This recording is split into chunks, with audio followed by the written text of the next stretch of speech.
অথচ আমরা কিছু অভিভাবক আছে, আমরাই ছেলে মেয়েদেরকে বেয়াদবি শিখিয়ে দিই, ছেলেদের মেয়েদেরকে উত্তেজিত করে দিই। তোর অমুক চাচা আমাকে এটা বলেছে, আমাকে বকা দিয়েছে।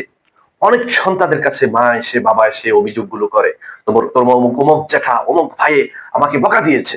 ছেলে মেয়েরা উত্তেজিত হয়ে বাপ চাচা ভাইয়ের সাথে যাই বেয়াদবি করে, এবং এর জন্য আমি মনে করি অবশ্যই অভিভাবকরাই দায়ী। অথচ নবী ইব্রাহিম আলাইহিস সালাম আল্লাহর কাছে দোয়া করতে সব সময়, রব্বি হাবলি মিনাস সালিহিন, ও আল্লাহ আপনি আমারে সৎ সন্তান দান করেন, নেককার সন্তান দান করেন। আর আমরা আমাদের সন্তানদেরকে আরো উস্কাইয়া দিই খারাপ কাজ করার জন্য, বেয়াদবি করার জন্য মানুষের সাথে।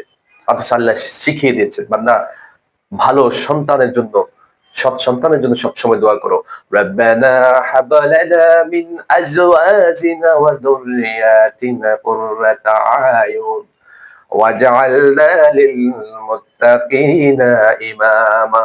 আল্লাহ এমন সন্তান, এমন বংশধর আমাকে দান করেন যাদেরকে দেখলে আমার চক্ষুটা শীতল হয়ে যাবে।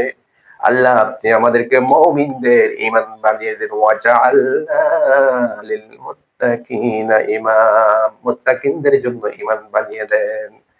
সুতরাং অভিভাবকদের উচিত সন্তানদেরকে সবসময় সৎ শিক্ষা দেওয়া, মানুষের সাথে ভালো ব্যবহার করবে, নামাজ পড়বে, দোয়া কালাম করবে, রোজা রাখবে, সবার সাথে সৎ ব্যবহার করবে, মানবিক আচরণ করবে, সমাজের জন্য ভালো কাজগুলো করবে, কারোর সাথে বেয়াদবি করবে না। এগুলো উচিত অভিভাবকদেরকে শেখানো। কিন্তু আমাদের বড়ই খারাপ লাগে, বড়ই বাস্তবতা হচ্ছে আমাদের কিছু অভিভাবক, কিছু নাদান অভিভাবক আছেন, তারা সন্তানদেরকে উল্টা আরো বেয়াদবি শিখায়, অথচ তারাই জানে না এই বেয়াদবির ফল একদিন কিন্তু তাদের উপরে এসে পড়বে।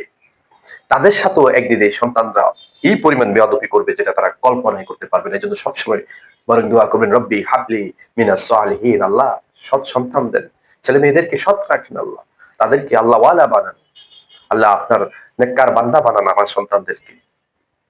আমিন।